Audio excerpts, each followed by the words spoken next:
Welcome to the Pepper Soup Talk Show. Toby here. My partner is going to jumpstart us with the introductions. Oh, You got okay. it. You got it All too. right. Welcome again. We have with us Casey, Yes. live from France. She went to UPenn, I believe, with UN hockey and started her career on Wall Street. And now she's, if the right terminology, a traveler, a world traveler for a living. Oh, all right. Again, let me just give it up to you and just anything else I left out, please introduce yourself. Yeah, great. My name's Kesi. I went to university with Sec. We were on the same track team. Mhm. And then after working in New York City in finance for 3 years, I left my job, and my whole plan was to travel around the world for 1 year. But that was back in 2015. And that 1 year just turned into a full nomadic lifestyle. I kind of just learned how to sustain long-term travel. And now I'm a full-time blogger for the past year or two. It's just been a whirlwind of a change from Wall Street to traveling to now blogging. Right. Casey, it's such an honor to have you on our talk show. Like you name, I've known you personally, and I've seen where you started to where you're at now. So this is just like, it's first of all, it's great to see you. You look amazing. And if you could just sit back a little bit, because we want to make sure like we could see you through the screen. Perfect. So, Casey, recently you were featured in CNBC, just highlighting some of the amazing things that you're doing in terms of like, you're trekking around the world. So, talk to us about how does that sort of article make you feel when it came out there? So now, like today, I was like Googling Kesi Irvin, boom, you just popped out. So, how does that sort of like, how do you feel being featured in CNBC? I was just very grateful to be featured because it's a major platform. So I was just very, very like honored and like, wow, like what I'm doing like is inspiring others. And like even CNBC, which has a more financial background, they're interested in my story. So I was really excited when the piece came out. I think it went over quite nicely. There's always good comments. Um, and it's even funny, like here in France, someone randomly saw the CNBC special and they reached out to me, and I grabbed a coffee with her 2 days ago. So it's also just making connections that I didn't know about. Even someone who watched the CNBC clip, they booked my Antarctica trip now. So yeah, it's opening up other doors as well. That's great, Casey. We just really excited for you. So, like again, for our viewers, we just want to get a clear pictures for them to understand who you are and what you do. Again, can you just give our viewer from like where did you start and how do you pivot to being a world traveler and why you make that decisions? Yeah, definitely. So, growing up, I was always kind of like a type A personality, which is why I wanted to go to the Warden School because my whole. Oh, let me put out one of those things. Sorry, it's loud. That's all right. So yeah, that's why I wanted to go to Warden, because my whole plan was I want to make a lot of money. Like I want to have a stay-at-home husband.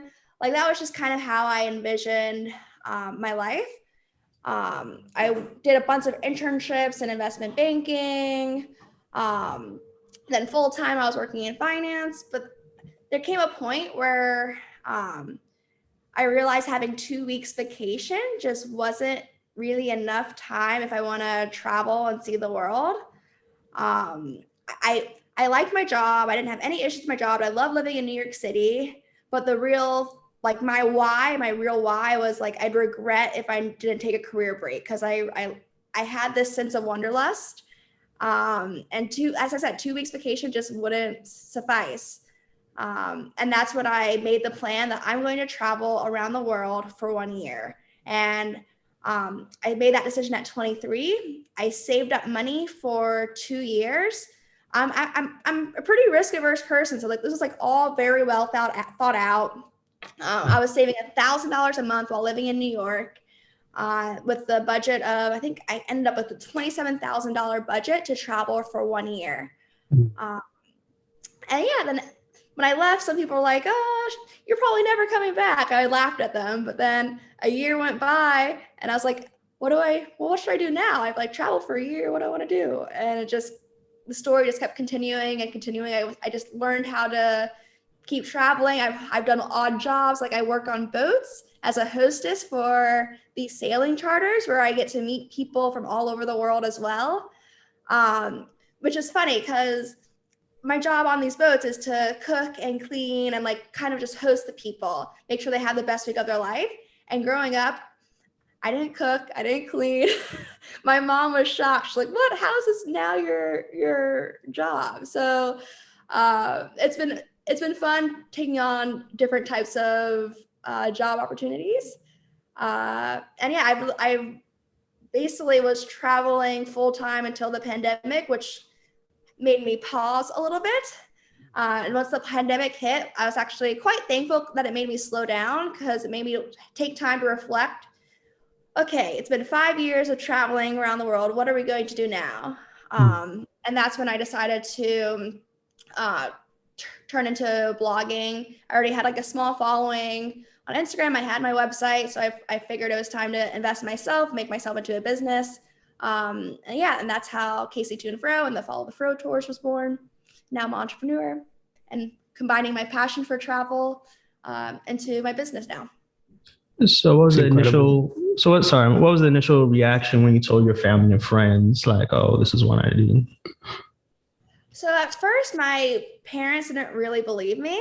They're like, "Okay, yeah, sure. Kesi wants to quit her job to travel for a year. Sounds cool. Sounds cool." But I was very like, I was on a schedule. Like I was budgeting while living in New York. Like I made lots of sacrifices. Like I wouldn't go out and grab drinks and things like that. Cause like I can either buy for this $20 cocktail at a bar, or I can put that in my travel fund and use it to buy some exotic meal while traveling.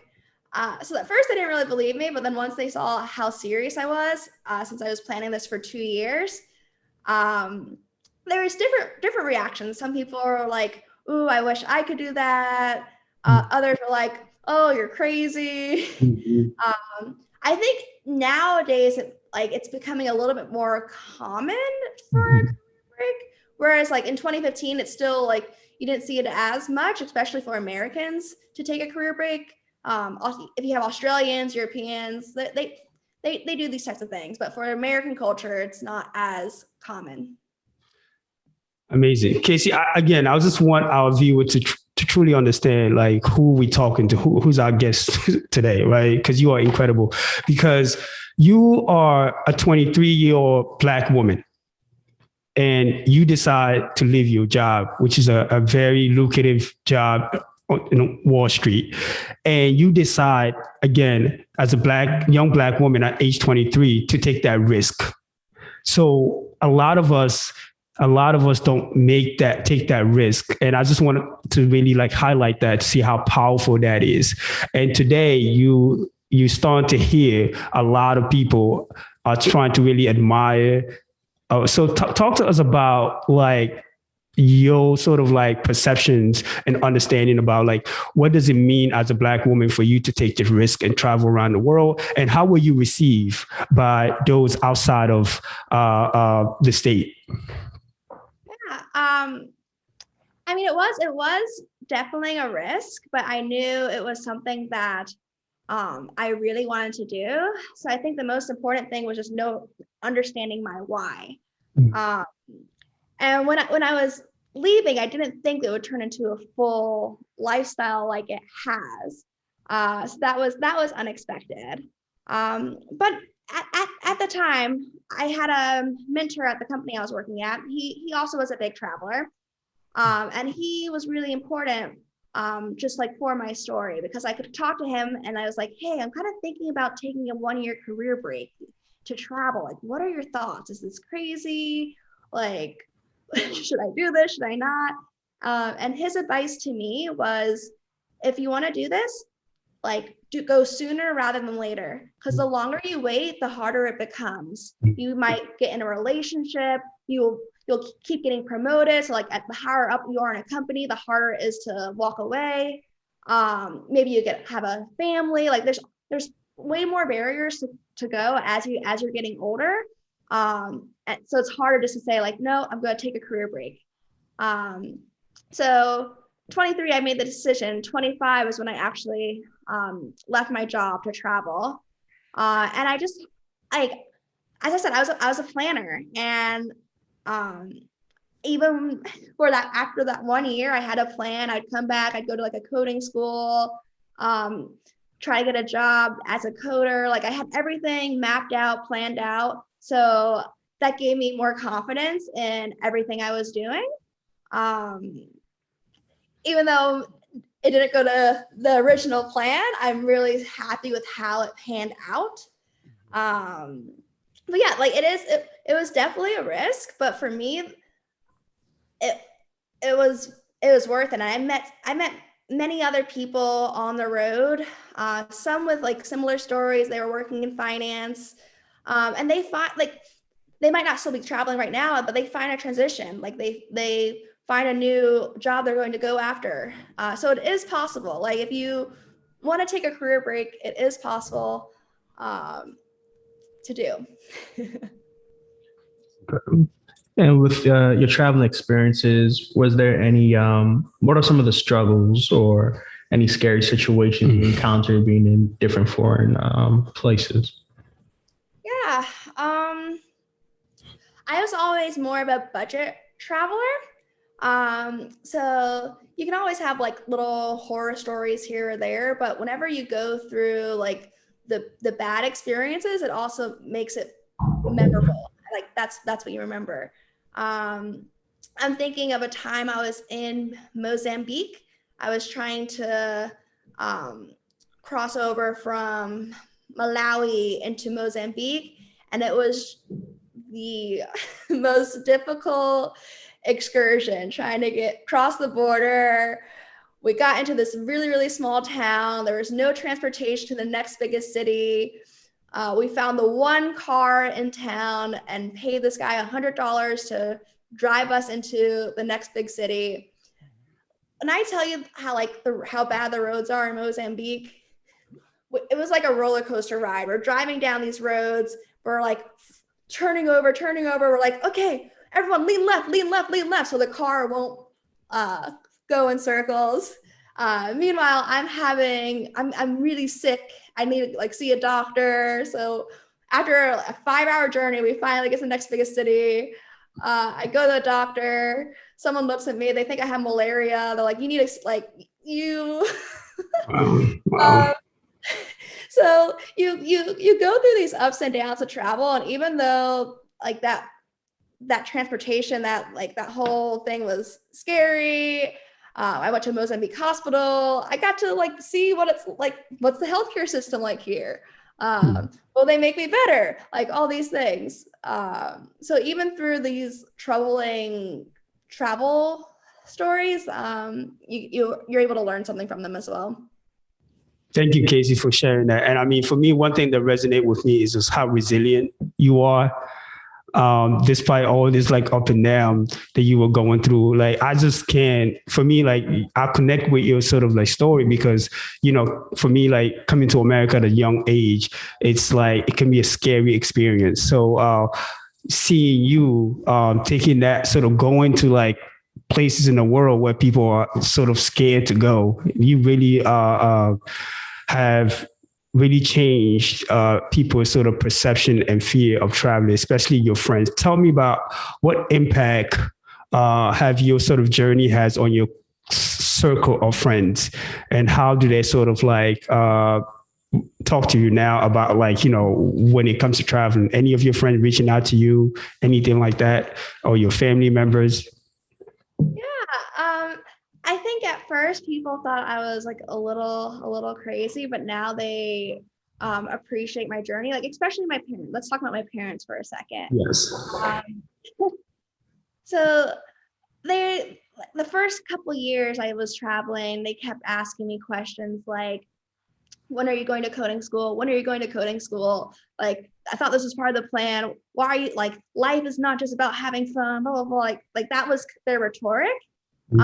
But now that it's been 6 years, their rhetoric has completely changed. They're in full support. They're like, wow, like it's so special what you've been able to see and do. I kind of wish I was able to do some of that when I was younger as well.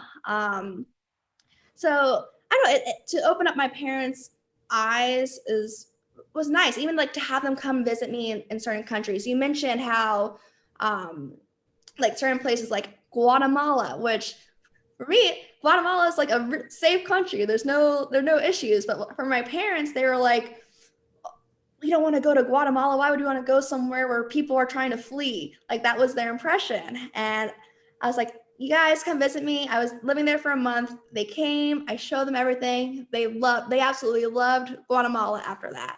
So yeah, I like opening up people's eyes to showing like there's different parts of the world. You might see them on the news and you hear all these bad things on the news, but when you actually go there, you see, no, they're normal people here too. Like they're not like you can enjoy your time here. It's not a scary place. So yeah, I like to open people's eyes up to that. That's amazing. I mean, I'm just filled with so much joy when I hear your experience, the impact that you have in not just your parents, your close friends, but like just young generation, people our age right now, because you really paved that path and take that risk. Not everyone is opening up to sort of like wants to engage in the same experience that you have, Kesi. I have nothing but so much respect for you, because I do think like the most impact you're making is like you changing the narrative about people perception of the world, especially like, you know, in the US, we have a tendency of like, just really, we don't know much about what's going on outside of what's going on in our community or like in the US. That's all we know. But you really have become sort of like an ambassador and an agent of change. And how does that make you feel now? So you say now you started your own, now you're in France. So what's the next step for you? Yeah, next step, I want to know what the next step is for me as well. But the positive thing is I'm flexible and I can go anywhere whenever I want. But yeah, right now my full-time, I'm working full-time on my blog. My whole goal is to teach other adventurous souls how to sustain long-term travel, like whether you want to take a 3-month break, a sabbatical, or live a full nomadic lifestyle. I'm creating resources so people can do that if they want to follow a similar journey. And with my, also on the side, I do some tours that I have coming up. I'm going to a group trip in Uganda in January. Then I have another group trip to Antarctica next November.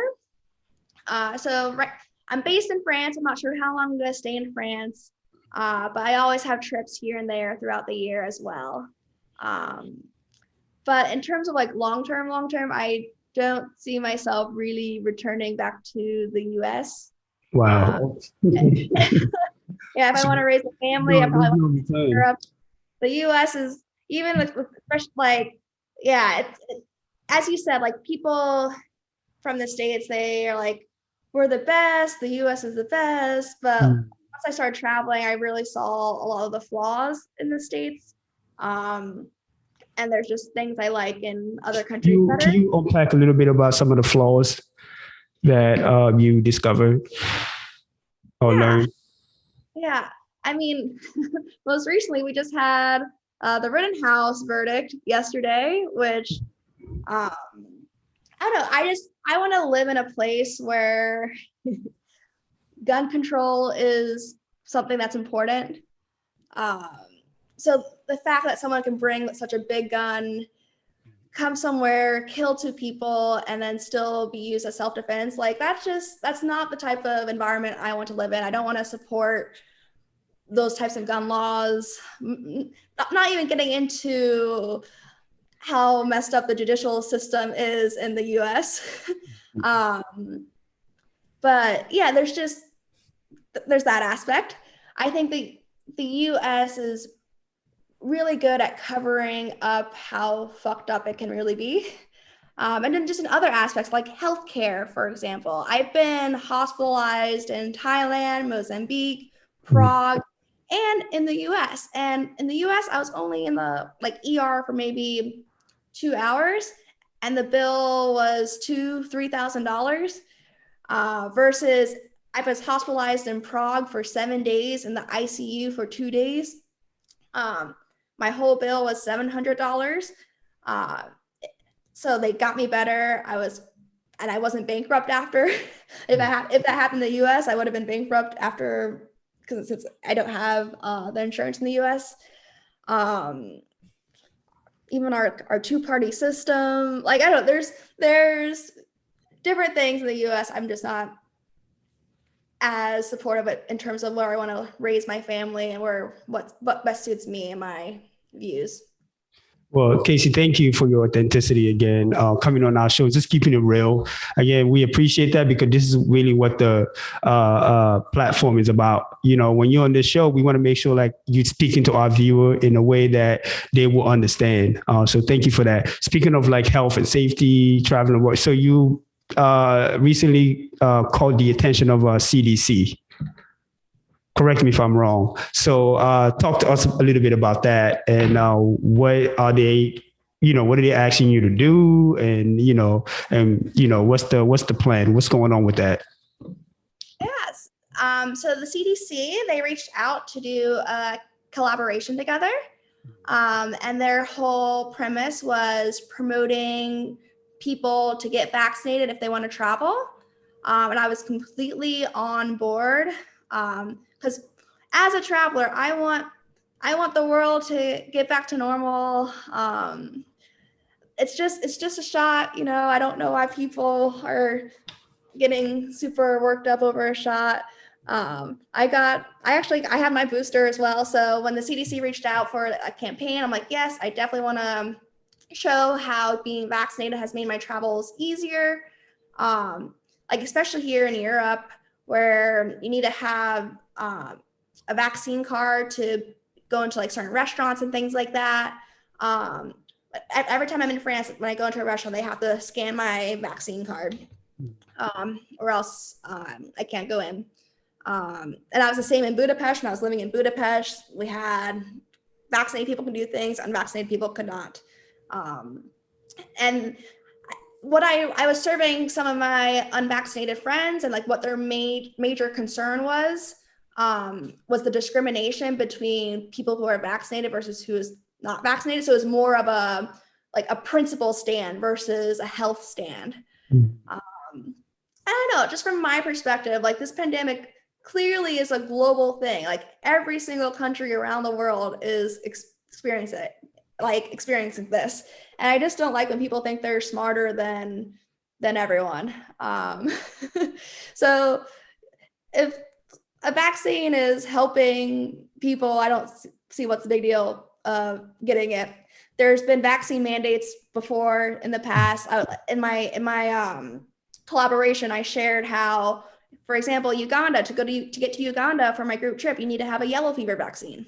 If you don't have the yellow fever vaccine, you can't go to the country. So yeah, people talk about this discrimination between the vax versus unvax, and I'm just okay, whatever. Thank you, Kesi. Again, it's just so it's just empowering to hear your experience, and now seeing your journey there's so many opportunities that's opening up. I'm just excited for you.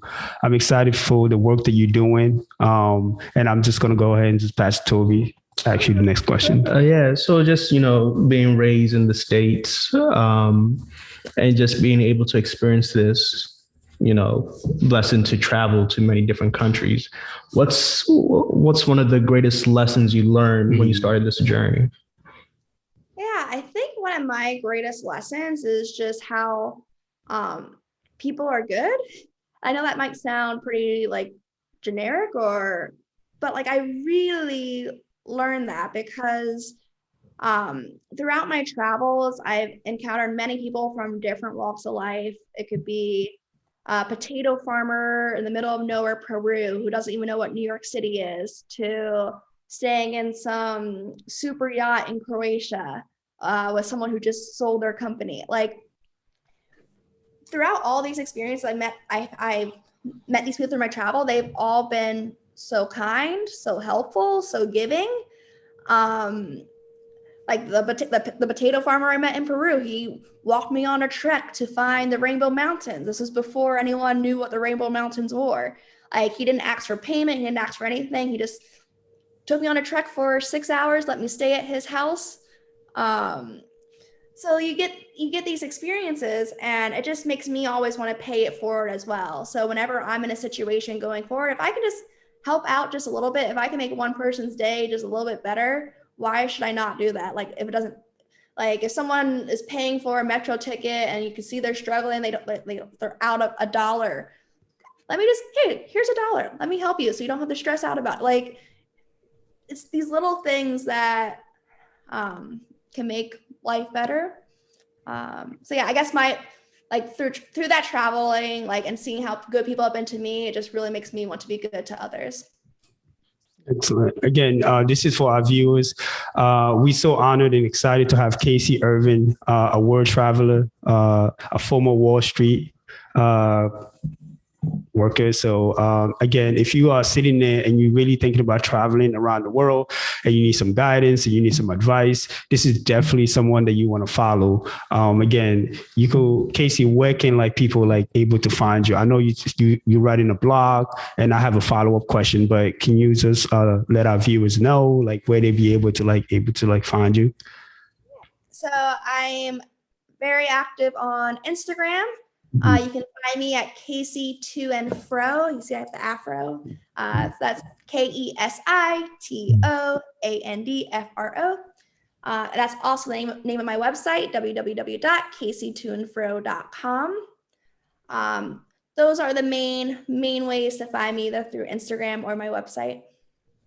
Right. So speaking of Instagram now, like, you're getting a lot of followers and you're picking up people really following you and stuff like. So what does that feel like to be like on a travel influencer at this point? Yeah, it took me a while to own that word influencer because it kind of makes me cringe. But after I got 40 people to sign up for my Antarctica trip, which generated over I think it was like $250,000 worth of sales. I'm like, okay, I guess I do have some influence. So I'm starting to own that term a little bit more. But yeah, it's funny. Even like the other day I was in Mexico walking down the street and someone shouts out, "Hey, Kesi." I'm like, huh? I'm like, "Oh, hi." She's like, "Hey." It's like, "I follow you on Instagram." I'm like, "Oh, hi. Well, how are you?" So that's kind of funny when those things start happening. But yeah, through my Instagram is really just it started as my travel story, just sharing my trips around the world. I'm not that type of person who wants to overpose for photos or things like that. I try to keep things as authentic as possible. And I really just like sharing like what culture is like abroad, how much things cost abroad, just kind of showing a glimpse of the life while traveling. So yeah. Right. It's incredible. Go ahead, Toby. I have a quick follow-up question. So you said, the greatest thing you learned was, in general, people are good. So before that, did you have no hope in humanity or something? Or what was more of your perspective of the world compared to, then and now? For me, I'll say, at least living in the US, the kind of environments that, Philly, New York, Baltimore, where most of us, I guess the outlook usually is be cautious first than anything else. The example you gave, the guy even gave y'all lounging, 6 hours journey. It might be some kind of isolated places, but it was very supportive. He was very supportive when people will be more questioning what's the motive, I should say. Yeah, I think it's always important to have your certain street smarts, but I'll be the first to admit that I'm more trusting than others. Um, I like to say I have a good gauge on character, but I also really believe in like the energy that I'm putting out is what I'm receiving. And I've had like countless taxi drivers. Like when I first get to the country, I'm in a taxi, and taxi drivers are just like, "Oh my God, you're so nice, you're so happy." Like whatever language they're speaking, I'm like, really? Like how? I'm just being myself. I don't think I'm doing anything extra special. So I think there's also like a personality from me that I give out this warm energy, and I get that warm energy because people are good. So like prior to traveling, or even for example, during the pandemic, I went to my parents' house and I was there for, I don't know, like three or 4 months. Um, and I kind of just got back into like, you're watching the news all the time. I started to just feel like, oh, this world is an awful place. Like I just kept going down and down when you like see all the stuff in the media and news. But then right when I get back out there, right when I'm get like myself out in the world and I'm having these micro interactions with people, it once again reminds me that people are good. You just need to have conversations, like learn their story. Even if people have like opposing views, just learn their story, learn where they're coming from. Why is this how they think this? Or but yeah, I didn't think people were like super bad before, but traveling definitely makes it better. Right. I mean, just listening to your journey again, Casey, you making traveling around the world so it's like this easy process. So also like really motivating people to take that step outside of their comfort zone. Again, you're doing an incredible work, and I'm just so again, I appreciate you, and I encourage you to keep it up, because I don't know if you remember, we were at a friend's wedding, and and that's when you actually like was the infant stage of your traveling, and I was told you like the world would know about Casey. So I wasn't surprised by it. The reason why I say that just has to do with your personality, your energy. You definitely have a contagious energy, and it's so interesting that even though people who don't even speak your language or know you, they're able to actually connect with you because of like your personality. So talks a little bit about, you travel around these country.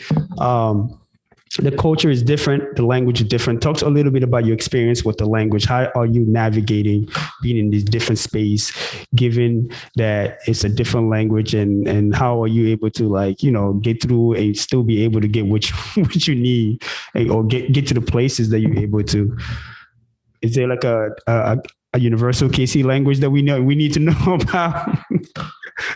I mean, like it's definitely a privilege that English is my first language, because it is a language that like if someone doesn't know that they like to practice. So I might be in the middle of nowhere somewhere and they want to practice their English with me. So that is an advantage, because it is a global language. But when I'm in certain countries, I don't know the language. You get by with body language. You can learn a couple simple words at first. Right now I'm living in France, so this is a fun experience for me because I'm definitely not fluent in French yet. Right. But it's just fun. Like I love being in a place where I don't speak the language. I hear other people speak. I'm trying to speak it. I want to like be involved. And yeah, you just kind of pick up on certain words here and there.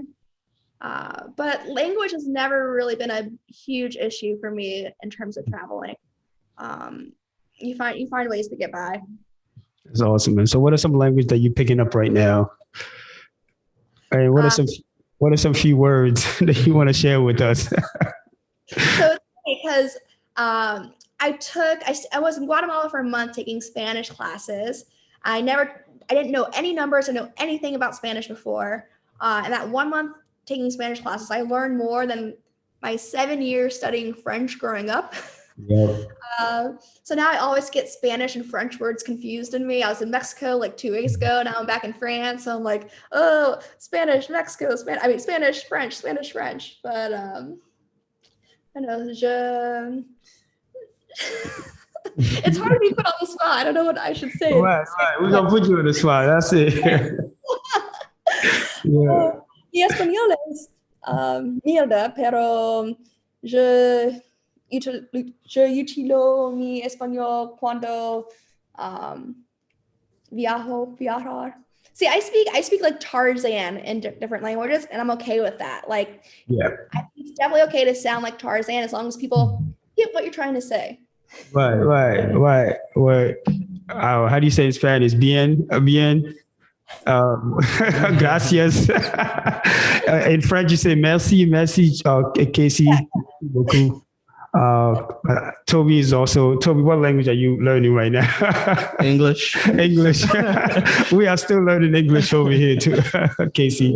Again, it's incredible, Casey, to hear you. So, again, is there anything else that you want to share with us based on what you've known so far, what you have learned? Anything else that you think people need to know when it comes to either traveling or anything that had nothing to do with traveling based on where you're at right now? Well, one thing I just want to do this little talk on is just like connections. I realize my biggest passion is connections. That's why I keep traveling. So for any people out there who are interested in traveling, I've connected with so many people, local tour agencies, local guides. So when you're going out booking things, you can wait until you get there, meet someone who's local, support the local economies. Traveling can be a good way to support different economies. So that's one of the things I advocate about. So yeah. Just following up with that, this is a little bit of a lightning round of questions. Since you've been to a lot of places in a short period of time, what's your best place? Okay, the places that have the best food, best experience, most cost effective, cost friendly, and one more thing, best nightlife. That's a lot of questions. Right. Best food. I might be biased. I'm in France right now, but like the French food, just the butter itself, the butter and bread, simple things. I love it. Holy moly. The French bread. The pen. But besides my bias, the other places, Japan. I love the food in Japan. That's also good. And Vietnam. Those are my top food places. See, I already forgot the next. What was the next one? Best experience. Best experience. Probably Lamu Island in Kenya. It's off the coast of Kenya, and I was only there for a week. They don't get many tourists now because there was issues with safety with Somalia, but things are good now. But I went there and I felt like I know all the local people who live there as well. They all had nicknames, Mr. Crab, Shark. And one night they decided there's two people, one was a fisherman. They decided to make a big feast for us, me and my friend. It's actually Jordan, Sek, you know her. They had crab, octopus, squid, fresh caught fish. And they cooked it all, grilled it all for us. We had some drinks, we partied. They just did this out of the kindness of their heart. They're like, we have enjoyed you being here for the week. So we wanted to cook this for you. So I know a lot of times people they think they're getting scammed or things like that. But no, sometimes people just enjoy your company and they want to make you this beautiful spread. So that was Lamu Island. I would easily go back there. It's a place that hasn't really changed much. Like tourism hasn't changed it because they still don't have that many tourists. It's a beautiful place. The next one is what gives you the most bang for your buck when traveling? Bang for your buck. I mean, it's hard to beat Southeast Asia. Like Southeast Asia, I remember being in Thailand. I was pissed when I would spend $3 on something. I'm like, oh my God, why'd I spend so much money? Why'd I spend $3 on this meal? Because you just forget when you're there. It's like, so yeah, Southeast Asia is best bang for your buck. Second best bang for your buck would be Central America, I'd say. Right. Kesi, so like traveling is a privilege, to be honest with you. Even though it's fun, sometimes people jump on your Instagram and they just want to be like, you here, you there.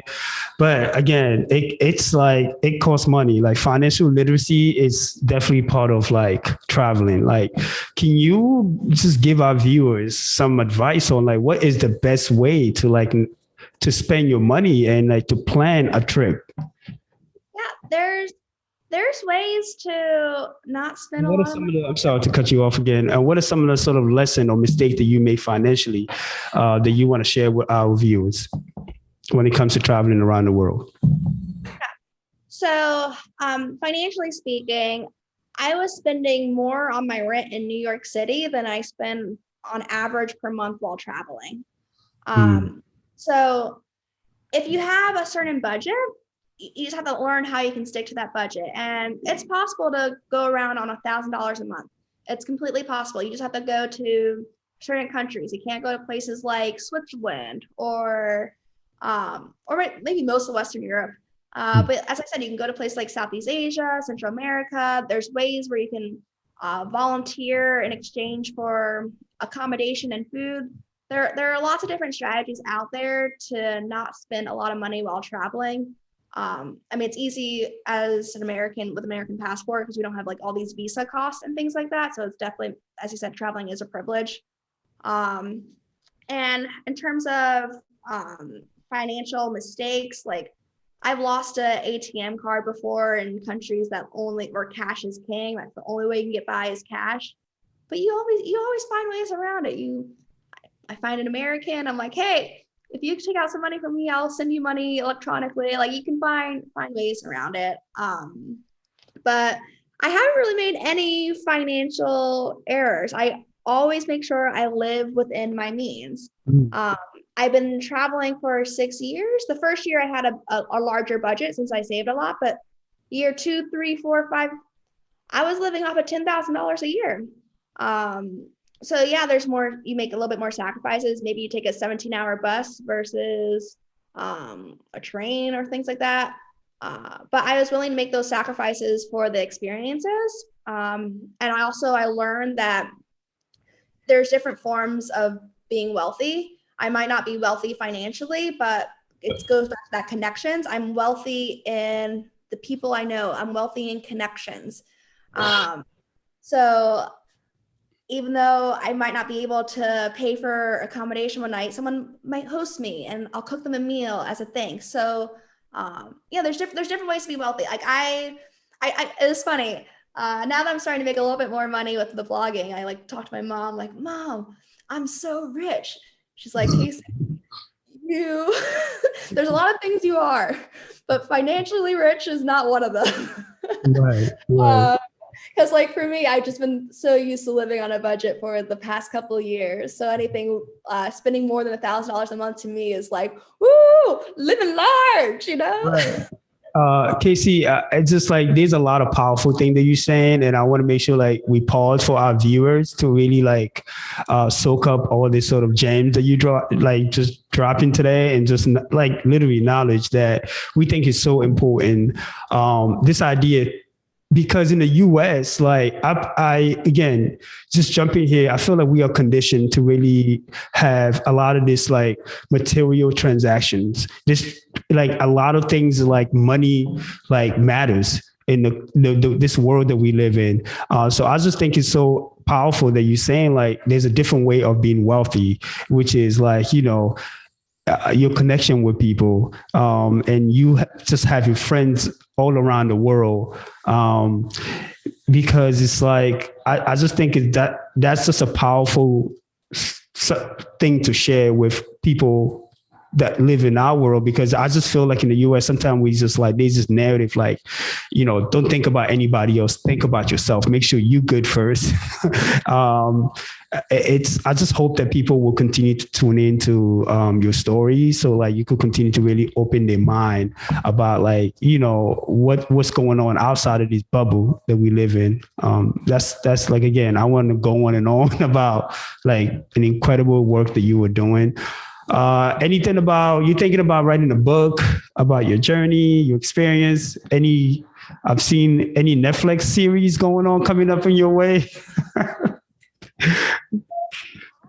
So many people have asked me to write a book, and I was like, you know what? I want to write a book. I've written 2 pages in the past couple of years, so I need to find more time because there's so many. There's always my laundry list of things to do. There's always something to do. I would love to write a book one day and share my experiences, share my stories, because there really have been a lot of unique times over these years since 2015 when I started traveling. No Netflix series, no, not yet. So it's like even the pandemic came, a lot of people just got stuck at home, and somehow you still managed to find a way to continue to follow your passion, which is traveling around. What's going to stop Kesi? What's going to slow you down? Is there anything? I don't know. Like whenever something like, I think it's a privileged thing to be able to say this, but for me, like this is something that I live in my life. Everything happens for a reason. So like in my life, everything happens for a reason. I always look, okay, what does this mean for me now? Does this mean I need to pivot? Does this mean I need to do something else? Like no matter what the situation is, if it's something, even if it's something negative, I'm like, no, there's a reason that this is happening for me. So that's kind of how I live. I'm not super scared about the future. I know I'm a smart girl. I know I'll be able to make things work out. So hopefully nothing's going to be stopping me. Yeah, you definitely are unstoppable. Kesi, the world traveler. We always ask our guests. We had an incredible, amazing guest on our talk show. Given where you're at right now and everything that you know, Kesi, if I would say an 8-year-old version of you, 8-year-old version of Kesi sitting in front of you right now, what advice will you have for her? What will you tell her? I don't know. Dare to be different. You don't always have to follow a certain path. Just dare to be different. Dare to experiment. Just follow your passions and things like that. Incredible. And just one final question before we round up. You touched on this a little bit lightly earlier. Within 5 to 10 years from now, what's your vision or overall goal? With 5 to 10 years from now, I hope I'm making at least 6 figures from my blog. That's something I want to have. How old will I be? I'll be 36 then. So that's like maybe 1 year away from starting. I want to start a family around 37. That's how I envision myself. So by 37, that's where I need to be in a financially stable place. So I have some time to experiment before then, to see how my entrepreneur ways take me until then. But yeah, hopefully 5 to 10 years, I'm still happy. I still think the world's a good place, and I hope I'm still able to spread some happiness. Right. I mean, Kesi, honestly, I think it won't even be, it won't take 5 years. I just think you be making more than 6 figures. I'm excited for you. I think the world is really following you because you are doing something special. You are a special person, and keep up what you're doing. Again, thank you again for coming on our talk show. We're very excited. Keep us posted. And I definitely believe that this is not the first time we're going to see you on our talk show. So we will continue to follow you. And then, like they say in French, bon voyage. All right. Kesi, thank you again for coming on our talk show. Take care of yourself, and it's great to see you. Yeah, always great to see you too. Yeah. Bye.